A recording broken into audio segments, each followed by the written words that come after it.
abantu bino burema ha mibiri yabo efakazi na n'abantu abadine chwera nibo bino bufuki ngo tubari kuganyirwa mu buhereza bwa gavumenti abantu bebuza ahabwencha bebembezi batari kubatekateka ho nk'abantu abandi the challenge y'apasikikawo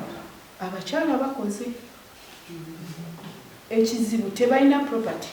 omwami yalina ennimiro bw'aba takuwadde lukusa tojja gikozesa bw'aba ennimiro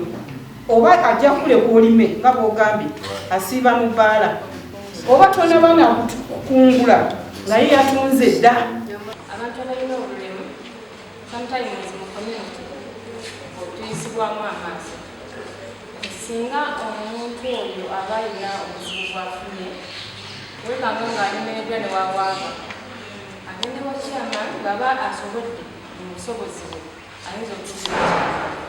abantu bagira ngo binje no batuntuza ubwo miringo etari emwe ngo kandi na n'emishango y'abaha polisi okuza kuhururwa kigumire batushikirehi omukazi yanyureka ngo nagumiza munagenda obwana bwayikorere mukono bwaboroga nasigara ha muryango go rwijirwe obwana ni burra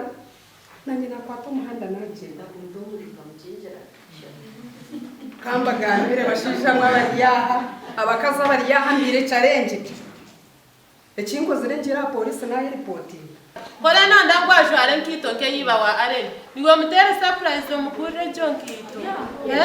niwe wakora surprise omushisha wawe nofa kamwe abikozere mu kirya biki ahabwa kinchikorema hatu wakuze tuganireho n'abebembezi abari kujenanwa kandi ibintu byo batugambire barakashwera omukazi yafa yasiga habana yaja tukashwere nanga aija nyamba hokorra abana aba na nabo razana kundaze kuconoza gashanga ngo mwana wasiga wamwosya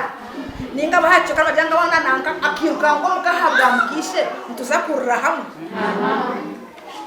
abana babiturukweka ngo naba abiturukushango mu maka tubura umwana ngo numubi kandi buri mukishe wa mwana ngo numubi konka binje nababi. And some men have come by saying, sir, if a man has no money, no marriage, no sharing bed. It's like as if a woman is selling her body to the husband, and it was free, God-given freedom.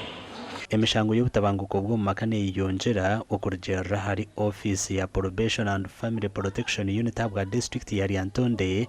kandi buri kwezi emishango y'ukweshumbo mu 50 niyo kwakirwa mu office G amakuru agagasha kwa Sandeke William.